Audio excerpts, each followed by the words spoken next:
दिल्ली के बाद अब मिल्कीपुर में गरजे योगी। अरविंद केजरीवाल के बाद अखिलेश यादव पर चुन चुन करके किए वार। ये आज के समाजवादी तो संपत्ति के ही चक्कर में ज्यादा पड़े हैं। जो प्लॉट खाली है वह प्लॉट हमारा है, उस पे सब जगह इनके झंडे लग जाते थे, जगह जगह झंडे लग जाते थे, कब्जा कर लेते थे। योगी बोले माफियाओं का समर्थन करती है समाजवादी पार्टी। इनका झंडा अपराधी और माफियाओं को बचाने के लिए था। और बहनों और भाइयों, इनकी सहानुभूति कभी किसी गरीब के प्रति नहीं होती है, किसी कमजोर के प्रति नहीं होती है। योगी ने कहा महाकुंभ को लेकर के दुष्प्रचार कर रहे अखिलेश यादव।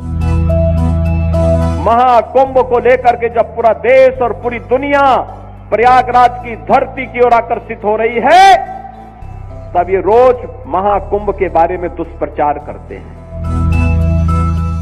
दिल्ली विधानसभा चुनाव को लेकर के धमाकेदार रैली दिल्ली में करने के बाद अब उत्तर प्रदेश के मुख्यमंत्री योगी आदित्यनाथ ने अयोध्या के मिल्कीपुर में उपचुनाव को लेकर के हुंकार भरी। इस दौरान आपको बता दें कि सीधे तौर पर उन्होंने समाजवादी पार्टी के प्रमुख अखिलेश यादव पर चुन चुन करके हमले बोले। सीधे तौर पर उन्होंने समाजवादी पार्टी का कार्यकाल जो रहा उसकी याद दिलाई और ये कहा कि कैसे समाजवादी पार्टी का जब शासन उत्तर प्रदेश में था तो यहां पर महिलाएं और बहनें कितनी डरी रहती थी, जहां पर सफाई दिखे वहां बिटिया घबराई दिखे। इसके अलावा मुख्यमंत्री ने यह भी कहा कि उन्होंने कैसे माफियाओं का सफाया उत्तर प्रदेश से कर दिया है। दरअसल उत्तर प्रदेश के मुख्यमंत्री योगी आदित्यनाथ शुक्रवार को मिल्कीपुर विधानसभा उपचुनाव के लिए जनसभा को संबोधित किए। मुख्यमंत्री योगी आदित्यनाथ ने मिल्कीपुर में जनसभा को संबोधित करते हुए समाजवादी पार्टी पर जमकर निशाना साधा।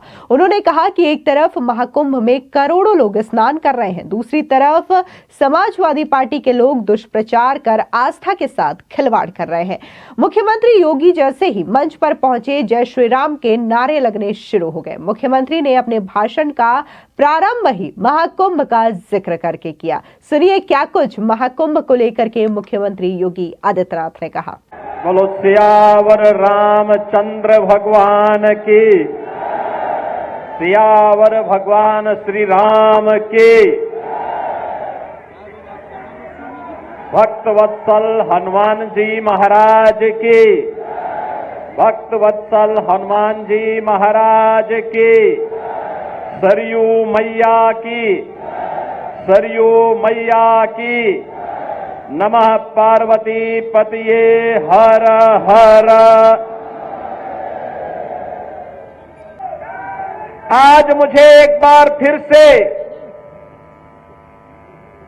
अयोध्या जनपद की इस मिल्कीपुर विधानसभा में आपके बीच में आने का सौभाग्य प्राप्त हो रहा है और आपके उत्साह को देख करके, आपके उमंग को देख करके मुझे प्रयागराज का महाकुंभ याद आ रहा है। मैं परसों ही हमारी पूरी कैबिनेट, सभी मंत्रीगण प्रयागराज में मां गंगा, मां यमुना और मां सरस्वती के पावन त्रिवेणी के संगम पर हम लोगों ने डुबकी लगा करके पुण्य के हम भागीदार बने। बहनों और भाइयों, कितना आनंद आ रहा था और कितने हम सौभाग्यशाली हैं।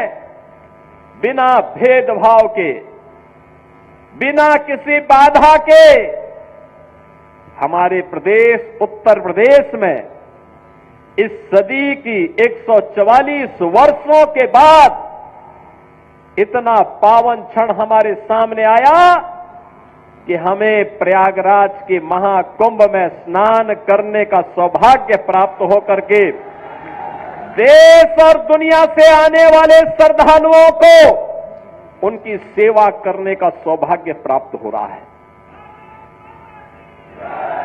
आप याद करिए, पिछले 10 दिन के अंदर, पिछले 10 दिन में प्रयागराज में 10 करोड़ श्रद्धालुओं ने पावन त्रिवेणी के संगम में स्नान किया। 10 करोड़ लोगों ने।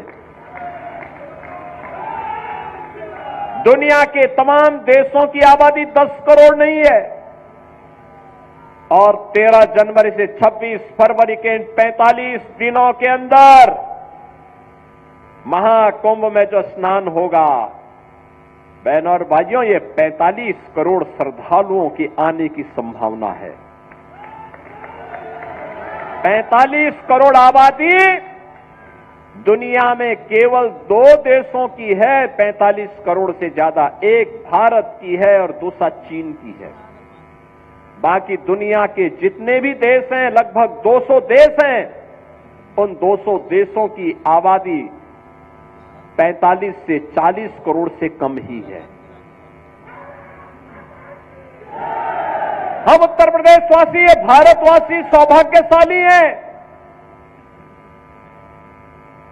ऐसे ही नहीं हमारे ग्रंथों ने लिखा है कि दुर्लभम भारते जन्म मानुषम तत्र दुर्लभम। भारत में जन्म लेना दुर्लभ है और उसमें भी मनुष्य के रूप में जन्म लेना और भी दुर्लभ है। और प्रयागराज महाकुंभ इस बात का एहसास करा रहा है। पूरा देश, पूरी दुनिया, हर सनातन धर्मावलंबी बिना जाति के की है। 45 करोड़ से ज्यादा, एक भारत की है और दूसरा चीन की है। बाकी दुनिया के जितने भी देश हैं, लगभग 200 देश हैं, उन 200 देशों की आबादी 45 से 40 करोड़ से कम ही है। हम उत्तर प्रदेशवासी, ये भारतवासी सौभाग्यशाली हैं। ऐसे ही नहीं हमारे ग्रंथों ने लिखा है कि दुर्लभम भारते जन्म मानुषम तत्र दुर्लभम। भारत में जन्म लेना दुर्लभ है और उसमें भी मनुष्य के रूप में जन्म लेना और भी दुर्लभ है। और प्रयागराज महाकुंभ इस बात का एहसास करा रहा है। पूरा देश, पूरी दुनिया, हर सनातन धर्मावलंबी बिना जाति के, बिना पंथ के भेदभाव के एक संगम में स्नान कर रहा है, गौरव की अनुभूति कर रहा है। मां गंगा का आशीर्वाद, भगवान प्रयागराज का आशीर्वाद उस संगम के माध्यम से प्राप्त हो रहा है। और संगम का एक ही संदेश है, महाकुंभ का एक ही संदेश, या त्रिवेणी का एक ही संदेश, एकता से ही अखंड रहेगा ये देश, एकता से ही अखंड रहेगा ये देश। वहीं समाजवादी पार्टी पर अपराधियों को संरक्षण देने का आरोप लगाया और सपा सरकार के समय की कानून व्यवस्था का भी जिक्र कर विपक्षी दलों को घेरा। मुख्यमंत्री योगी ने समाजवादी पार्टी की सरकार के समय दलितों की जमीन पर कब्जा करने के कथित मामले का जिक्र करते हुए कहा कि खाली प्लॉट पर झंडा लगा देते थे और फिर कब्जा कर लेते थे। उन्होंने कहा कि हमने अपराधियों पर नकेल कसी। हमने कहा कि गरीबों की जमीन पर कब्जे का यह खेल हमारी सरकार के समय नहीं चलेगा। साथ ही मुख्यमंत्री योगी ने परिवारवाद को सबसे बड़ी चुनौती बताते हुए कहा कि यह विकास में सबसे बड़ी बाधा है। उन्होंने कहा कि ये लोग माफियाओं का समर्थन करते हैं। सपा प्रयागराज में महाकुंभ का विरोध करती है, सपा अयोध्या में राम मंदिर का विरोध करती है। सीएम योगी ने कहा कि जब वाराणसी में काशी विश्वनाथ मंदिर बनता है, संत रविदास की जन्मस्थली का सुंदरीकरण होता है, तो सपा उसका भी विरोध करती है। सुनिए मुख्यमंत्री योगी का ये बयान। एकता के मार्ग में सबसे बड़ी चुनौती है जातिवाद, सबसे बड़ी चुनौती है परिवारवाद। और आज उसी परिवारवाद पर प्रहार करने के लिए मैं आपके पास आया हूं। उसी जातिवाद पर प्रहार करने के लिए मैं आपके पास आया हूं, आपसे अनुरोध करने के लिए, आपसे अपील करने के लिए। आपके विकास में बाधा है ये परिवारवाद और जातिवाद की राजनीति। आपके विकास में बाधा है ये बांटने की राजनीति। आपकी आस्था के साथ खिलवाड़ है परिवारवाद की राजनीति और जातिवाद की राजनीति। ये जातिवाद की राजनीति वे लोग कर रहे हैं, ये परिवारवाद की राजनीति वे लोग कर रहे हैं जिन्होंने केवल और केवल अपने परिवार की चिंता की, जनता जनार्दन की चिंता नहीं की, किसी दलित, किसी वंचित, किसी पिछड़ी जाति के व्यक्ति का, किसी का भी इन्होंने कभी उत्थान नहीं किया। याद करिए, अयोध्या जनपद का ही पुराना जनपद है अंबेडकर नगर जनपद, इसी से अंबेडकर नगर जनपद बना। और जब ये पुराना जनपद अयोध्या था, तब इसी जनपद में पैदा हुए थे स्वर्गीय राम मनोहर लोहिया जी, डॉक्टर राम मनोहर लोहिया। लोहिया जी ने एक बात कही थी समाजवादियों के लिए। उन्होंने कहा था, संपत्ति और संतति के चक्कर में जो पड़े वह समाजवादी नहीं। आप मुझे बताओ, ये आज के समाजवादी तो संपत्ति के ही चक्कर में ज्यादा पड़े हैं। जो प्लॉट खाली है वह प्लॉट हमारा है, उस पे सब जगह इनके झंडे लग जाते थे, जगह जगह झंडे लग जाते थे, कब्जा कर लेते थे। इनका झंडा अपराधी और माफियाओं को बचाने के लिए था। और बहनों और भाइयों, इनकी सहानुभूति कभी किसी गरीब के प्रति नहीं होती है, किसी कमजोर के प्रति नहीं होती है। ये लोग उस हर कार्य का विरोध करते हैं। आप देख रहे होंगे समाजवादी पार्टी के अध्यक्ष का, पूर्व मुख्यमंत्री का बयान महाकुंभ को लेकर के, जब पूरा देश और पूरी दुनिया प्रयागराज की धरती की ओर आकर्षित हो रही है, तब ये रोज महाकुंभ के बारे में दुष्प्रचार करते हैं, रोज दुष्प्रचार करते हैं, यानी दुष्प्रचार करके भारत की आस्था के साथ खिलवाड़ करते हैं, आपकी आस्था के साथ खिलवाड़ करते हैं। याद करिए, 22 जनवरी 2024 को जब अयोध्या में आदरणीय प्रधानमंत्री श्री नरेंद्र मोदी जी के कर कमलों से 500 वर्षों का इंतजार समाप्त हुआ और प्रभु रामलला अयोध्या में विराजमान हुए, समाजवादी पार्टी ने तब भी विरोध किया था। समाजवादी पार्टी ने तब भी विरोध करके आपकी आस्था के साथ खिलवाड़ किया था। ये वही समाजवादी पार्टी है, ये वही समाजवादी पार्टी है जिस समाजवादी पार्टी के हाथ कार सेवकों की खून से सने हुए हैं, जिन्होंने सरयू मैया को कार सेवकों के खून से लाल करने का काम किया था। अयोध्या की गलियों में निर्दोष कार सेवकों पर गोलियां बरसाई थी। ये वही समाजवादी पार्टी है। अयोध्या में राम मंदिर का विरोध करती है, महाकुंभ का विरोध करती है। जब हम लोगों ने प्रधानमंत्री जी की प्रेरणा से अयोध्या के इंटरनेशनल एयरपोर्ट का नामकरण महर्षि वाल्मीकि के नाम पर रखा, समाजवादी पार्टी ने उसका भी विरोध कर दिया। जब आदरणीय प्रधानमंत्री जी के नेतृत्व में काशी में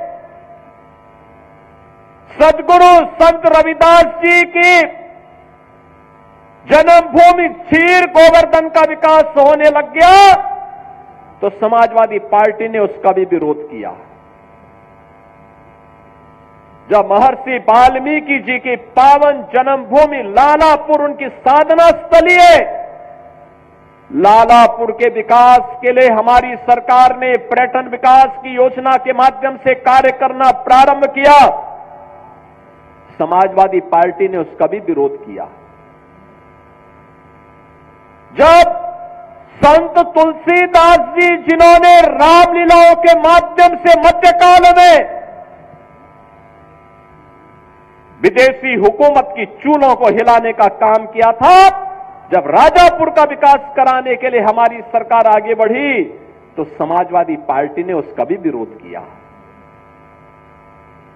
याद करिए, जब हमारी सरकार ने लखनऊ में बिजली पासी के किले को, उसके सुंदरीकरण की कार्य योजना को आगे बढ़ाने का काम किया, समाजवादी पार्टी उसका भी विरोध किया। समाजवादी पार्टी जब हमारी सरकार ने महाराज सोहेल देव के विजय स्मारक को बहराइच के अंदर भव्य रूप देने का काम किया, समाजवादी पार्टी उसका भी विरोध की। जब हमारी सरकार ने 3 बटालियन, महिला बटालियन, पीएसी की 3 महिला बटालियन वीरांगना उदा देवी के नाम पर, वीरांगना झलकारी बाई के नाम पर, वीरांगना अवंती बाई के नाम पर, इन 3 वीरांगनाओं के नाम पर 3 महिला पीएसी की बटालियन के गठन की कार्रवाई को आगे बढ़ाया, समाजवादी पार्टी ने उसका भी विरोध किया। बहनों और भाइयों, इस समाजवादी पार्टी बाबा साहब के नाम पर बने हुए कन्नौज के मेडिकल कॉलेज का नामकरण बदलती है। हमारी सरकार आई, हमने फिर से कन्नौज के मेडिकल कॉलेज का नामकरण बाबा साहब भीमराव अंबेडकर के नाम पर रखने का काम किया। बहनों और भाइयों, आज 24 जनवरी है। 2 दिन के बाद 26 जनवरी को यह देश बाबा साहब भीमराव अंबेडकर के द्वारा बनाए गए संविधान के 75 वर्ष पूरा करेगा, अमृत महोत्सव मनाएगा। भारत के संविधान पर हम सबको गौरव है, जो संविधान बाबा साहब भीमराव अंबेडकर ने भारत को दिया। उत्तर से दक्षिण तक, पूरब से पश्चिम तक, पूरे भारत को एकता के सूत्र में जोड़ने वाला भारत का संविधान, जाति भेद को समाप्त करते हुए वंचितों को, दलितों को, पिछड़ी जाति के लोगों को उसका हक देने वाला भारत का संविधान, इस समाजवादी पार्टी बाबा साहब भीमराव अंबेडकर का अपमान करती है, सामाजिक न्याय के महापुरुषों का अपमान करती है। ये समाजवादी पार्टी अयोध्या में राम मंदिर का विरोध करती है, काशी में काशी विश्वनाथ धाम का विरोध करती है, संत रविदास जी की पावन जन्मभूमि के सुंदरीकरण कार्य का विरोध करती है।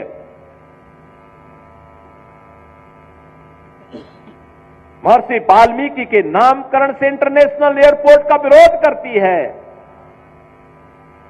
ये समाजवादी पार्टी तो प्यार केवल करती है, किससे? ये आंसू बहाती है जब कोई माफिया मरता है तो उसके यहां मरसियां पढ़ने के लिए लोग जाते हैं। एक दलित बेटी के साथ, इज्जत के साथ खिलवाड़ करने वाला मोइन खान इनका हीरो होता है। अरे बेटी तो बेटी है, उस बेटी का सम्मान होना चाहिए था, उसकी सुरक्षा होनी चाहिए थी। सफाई दे रहे हैं कि डीएनए जांच होनी चाहिए। अरे उस बेटी का बयान पर्याप्त है, लेकिन फिर भी ये लोग बेटी की इज्जत के साथ खिलवाड़ करते हैं। यही समाजवादी पार्टी का वास्तविक चरित्र है। और इसलिए बहनों और भाइयों, मैं आप सबसे कहने के लिए आया हूं, आज मैं आप सबसे यही बात कहने के लिए आया हूं, ये लोग लगातार समाजवादी पार्टी जब भी सत्ता में आई, और इसीलिए तो हम कहते हैं, देख सपाई बिटिया घबराई। ये मोइन खान के ये कुकृत्य थे, और मोइन खान को सिर पे लेके ढोते हैं समाजवादी पार्टी के अयोध्या के दुर्भाग्य से बने हुए सांसद।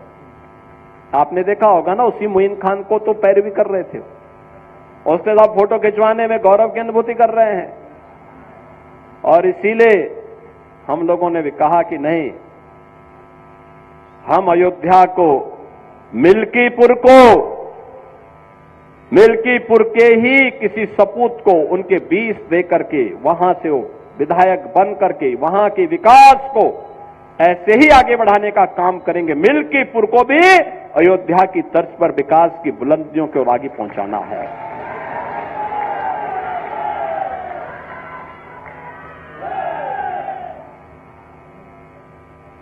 कुमारगंज का कृषि विश्वविद्यालय आचार्य नरेंद्र देव जी के नाम पर है। और ये विश्वविद्यालय का उन्नयन किस तेजी के साथ आज हो रहा है, ये किसी से छुपा हुआ नहीं। आज इसमें नई नई फैकल्टी आ रही है, नए नए संकाय वहां खोले जा रहे हैं, नए तरीके से आगे बढ़ रहा है। और हम तो ये भी कहने के लिए आए हैं कि हेरिटेजगंज का नाम ही क्यों नाम रहेगा, ये नाम भी तो किसी स्वामी वामदेव के नाम पर और किसी विष्णुनगर के नाम पर भी तो आगे बढ़ना चाहिए। ये गुलामी की मानसिकता कब तक लेके चलेंगे, सफाई उस मानसिकता को लेकर के चले। हम तो राम की परंपरा पर विश्वास करने वाले हैं, हम कृष्ण की परंपरा पर विश्वास करने वाले हैं, बाबा विश्वनाथ और माई सरयू मैया पर विश्वास करने वाले हैं। लेकिन आज आप अयोध्या जाते होंगे, आज आप अयोध्या जाते होंगे, बहनों और भाइयों, अयोध्या का विकास हुआ ना। वहां अयोध्या देखो ना, ये समाजवादी पार्टी वहां कार सेवकों पर गोलियां चलाते थे। आज आप अयोध्या का कोई व्यक्ति दुनिया के अंदर कहीं जाएगा, अयोध्या का नाम लेंगे, लोग बड़े सम्मान के साथ आपको गला लगाते हैं। उसकी आंखों की चेहरे की मुस्कान बताती है कि आपके प्रति सम्मान का भाव है। यह है आज आपका सम्मान। यह सम्मान मोदी जी के विजन के कारण, प्रधानमंत्री मोदी जी के विजन के कारण आज आपको यह सम्मान प्राप्त हो रहा है। समाजवादी पार्टी का बस चलता तो अयोध्या से आपका नाम भी हटा देता।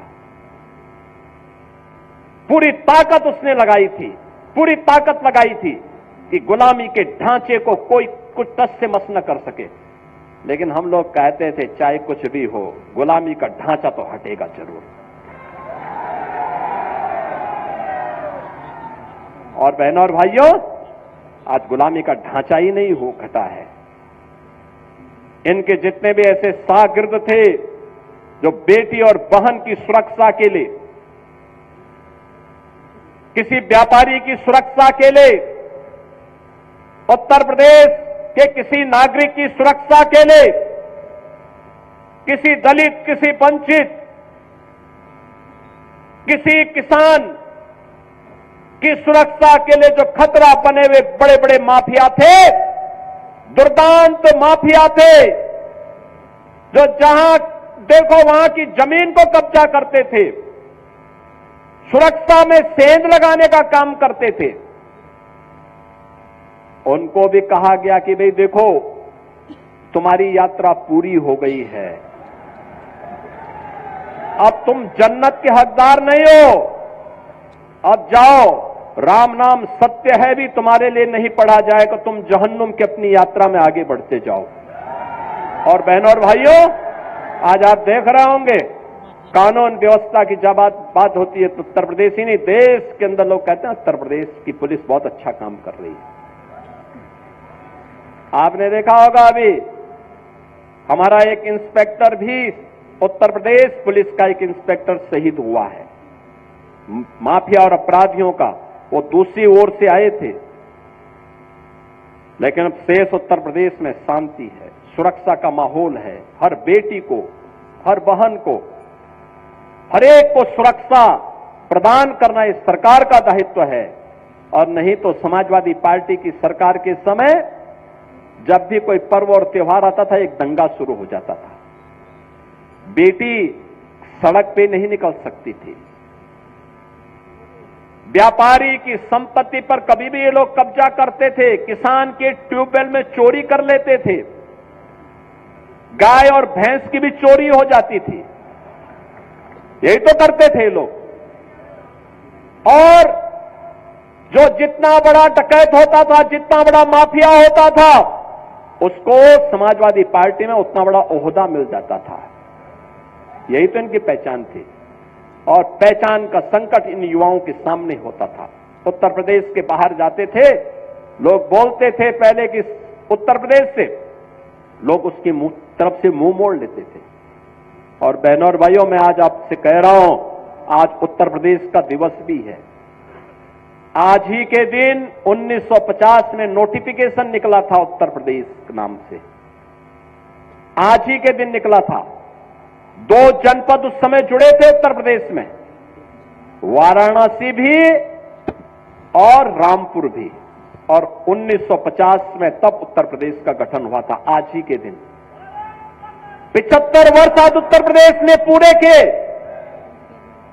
ये 76वें वर्ष में हम प्रवेश कर रहे हैं, और इन 76 वर्षों में अगर आप देखेंगे तो जिस गौरव के साथ उत्तर प्रदेश का नागरिक सिर उठा करके पूरे देश के अंदर जाएगा, हर व्यक्ति अयोध्या के साथ साथ उत्तर प्रदेश के नाम पर भी आपको सम्मान देने को आज तैयार है। और बहनों और भाइयों, इसी उत्तर प्रदेश को आगे बढ़ाने के लिए देश की पहली सोलर सिटी अयोध्या बनी है। वहां जितनी लाइट जलती है वो रिन्यूएबल एनर्जी है, सोलर सिटी के रूप में ये बनी है। और बहनों और भाइयों, यही नहीं, आज अयोध्या की सड़कें 4 लेन की, 6 लेन की, लोग देखने के लिए आ रहे हैं, सेल्फी ले रहे हैं।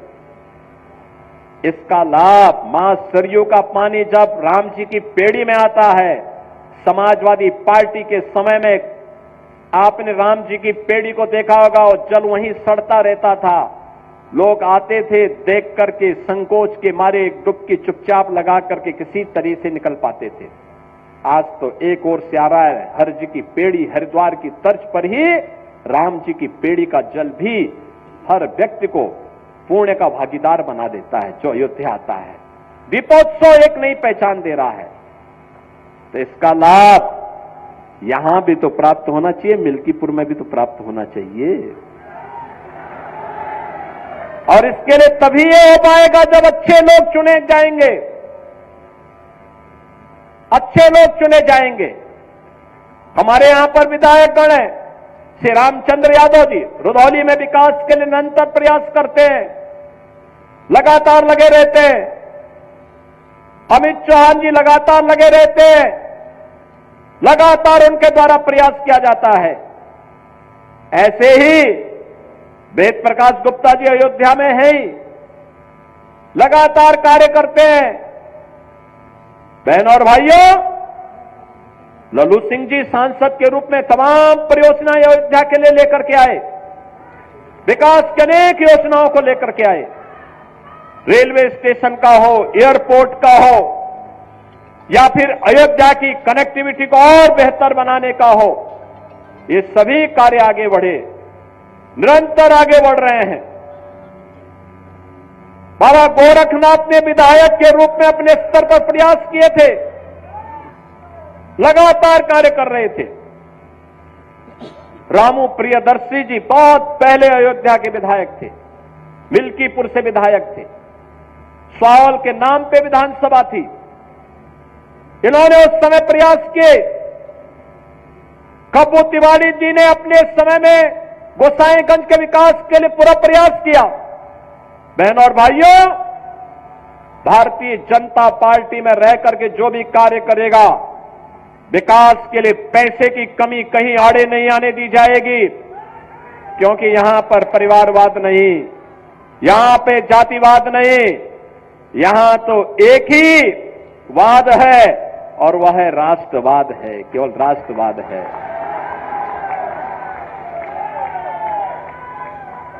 यहां पे तो एक ही वाद है और वह है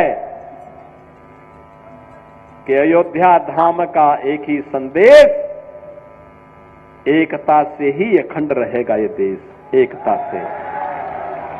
महाकुंभ का एक ही संदेश, एकता से ही अखंड रहेगा ये देश। सब कुछ देश के लिए, सब कुछ देश के लिए, और एक ही तमन्ना के साथ हर कार्यकर्ता कार्य करता है, और वह होता है कि तेरा वैभव अमर रहे मां, हम दिन चार रहे न रहे। और बहनों और भाइयों, इसी का आह्वान करने के लिए मैं आज आपके पास आया हूं। मिल्कीपुर विकास की बुलंदियों को छूते हुए आगे बढ़े, इसके लिए भारतीय जनता पार्टी ने एक जुझारू प्रत्याशी के रूप में श्री चंद्रभान पासवान को आपके सामने दिया है, आपके सामने दिया है। ये मोइन खान के भक्तों को चुनाव जिता करके नहीं भेजना है। याद रखना, जिन लोगों ने यहां के विकास को बाधित किया है, जो लगातार ऐसी घटनाओं को अंजाम देते रहे हैं, उन लोगों को कभी भी आगे नहीं बढ़ने देना है। ये मोइन खान को सिर आंखों पर बिठाने वाले लोग बिटिया की सुरक्षा के लिए खतरा है। ये भदरसा का चेयरमैन दलितों की जमीनों पर कब्जा किए बैठे थे। जबरदस्ती, ये कहा गया कि भाई ये जबरदस्ती यहां नहीं चलता है, यहां तो गरीब के बारे में सुनवाई होगी, गरीब के प्रति संवेदना होगी, किसी माफिया और किसी अपराधी के प्रति नहीं। और इसलिए बहनों और भाइयों, मेरी आप सबसे विनम्र अपील है, 5 फरवरी को चुनाव होना है। मिल्कीपुर का संदेश बहुत दूर तक जाएगा। मिल्कीपुर के संदेश को फिर से अयोध्या धाम के संदेश में बदलना है। आप सहमत हैं? सहमत हैं? क्या सभी लोग सहमत हैं? सभी लोग सहमत हैं? अरे अयोध्या का संदेश जाना चाहिए देश के अंदर। सहमत हैं सभी लोग? चंद्रभान पासवान को भारी बहुमत से विजयी बना के भेजेंगे। अभी हाल ही में 9 विधानसभाओं में उपचुनाव हुए थे, 9 में से 7 भाजपा जीती है। कटहरी में, कुंदरकी में, खैर में, गाजियाबाद, मीरापुर में, फूलपुर में, मझुआ में, ये सब भाजपा जीती है। क्या इनके रिकॉर्ड को तोड़ेंगे? तोड़ पाएंगे? तोड़ पाएंगे? सहमत हैं? मैं मान लो, घर घर जाएंगे ना, बोलेंगे इस बात को कि समाजवादी पार्टी अयोध्या की दुश्मन है, अयोध्या की विरोधी है। ये समाजवादी पार्टी महाकुंभ का विरोध कर रही है। ये समाजवादी पार्टी महर्षि वाल्मीकि के नाम पर इंटरनेशनल एयरपोर्ट का विरोध करती है। ये समाजवादी पार्टी संत रविदास जी के नाम पर जब क्षीर गोवर्धन का विकास होता है तो इसका विरोध करती है। ये समाजवादी पार्टी महाराज सोहेल देव के भव्य स्मारक का विरोध करती है। ये समाजवादी पार्टी वीरांगना उदा देवी के नाम पर, वीरांगना छलकारी बाई के नाम पर और वीरांगना उदा बाई लोधी के नाम पर 3 पीएसी बटालियन का विरोध करती है। क्योंकि उत्तर प्रदेश की पीएसी तो दंगाइयों की काल है काल, और पीएसी की 54 कंपनियों को इन्होंने समाप्त कर दिया था समाजवादी पार्टी ने। और इसलिए बहनों और भाइयों, ये समाजवादी पार्टी बाबा साहब भीमराव अम्बेडकर का विरोध करती है। भारत के इन महापुरुषों का, इन वीरांगनाओं का, भारत की आस्था के केंद्रों का विरोध करने वाली, विकास विरोधी, माफिया और परिवारवाद को प्रश्रय देने वाली समाजवादी पार्टी को एक सिरे से खारिज किए जाने की आवश्यकता है। सहमत हैं? बताएंगे घर घर जाकर के? बताएंगे? चंद्रभान पासवान को कमल चुनाव चिन्ह पर भारी बहुमत से विजयी बना के भेजेंगे? सभी लोग सहमत हैं? तो फिर मेरे साथ बोलेंगे, भारत माता की, भारत माता की, भारत माता की, वंदे वंदे, जय श्री राम, जय जय श्री राम। आपको बता दें कि बीजेपी की कोशिश मिल्कीपुर विधानसभा सीट पर कमल खिलाने की है। इस सीट पर बीजेपी और सपा के बीच सीधी टक्कर है, जबकि बहुजन समाजवादी पार्टी जो है उपचुनाव मैदान से काफी दूर है। बीजेपी और सपा दोनों ने इस क्षेत्र में दलितों की प्रमुख उपजाति पासी समाज के नेता को अपना उम्मीदवार बनाया है। मिल्कीपुर से विधायक रहे अवधेश प्रसाद ने संसदीय सीट को सपा की झोली में डाल दिया था, इसलिए मिल्कीपुर विधानसभा क्षेत्र में उपचुनाव भी हो रहा है। समाजवादी समाजवादी पार्टी ने सांसद अवधेश प्रसाद के पुत्र अजीत प्रसाद को प्रत्याशी बनाया, जबकि बीजेपी ने चंद्रभानु पासवान पर दांव खेला है। बसपा ने उपचुनाव नहीं लड़ने का ऐलान कर दिया है। ऐसे में बसपा का वोट किधर जाता है, इस पर सभी की निगाहें टिकी हुई हैं। आपको बता दें कि मिल्कीपुर में 5 फरवरी को वोटिंग होगी, जबकि इसके जो नतीजे हैं वो 8 फरवरी को आएंगे। जिस तरीके से दिल्ली में 5 तारीख को वोटिंग है और 8 फरवरी को नतीजे आएंगे, सेम मिल्कीपुर में भी ऐसे ही होना है। बता दें कि मुख्यमंत्री मिल्कीपुर पर बेहद बारीकी से नजर जमाए हैं। टिकट नहीं मिलने से नाराज चल रहे पूर्व विधायक बाबा गोरखनाथ रामू प्रियदर्शी से न सिर्फ उन्होंने लखनऊ बुलाकर के मुलाकात की, बल्कि जिला महामंत्री राधेश्याम त्यागी का स्वास्थ्य खराब होने पर उनसे फोन पर बातचीत भी की। वहीं अनदेखी से नाराज गोसाईगंज से विधायक रहे इंद्र प्रताप तिवारी खब्बू को भी लखनऊ बुला करके योगी ने मुलाकात की थी, जिसके बाद खब्बू चुनाव प्रचार में उतर चुके हैं। यानी कि मुख्यमंत्री योगी आदित्यनाथ को जो लोकसभा चुनावों में सीटें कम मिली थी, वो मिल्कीपुर उपचुनाव को जीत करके सीधे तौर पर उसका हिसाब बराबर कर रहे हैं। और इसी वजह से जो नाराज विधायक चल रहे थे, उन्होंने उनसे भी संपर्क बनाया और इसी के साथ ही उनकी नाराजगी को भी दूर करने का उन्होंने प्रयास किया। फिलहाल इस पूरी खबर को लेकर के आपकी क्या राय है, कमेंट सेक्शन में जरूर बताएं। धन्यवाद।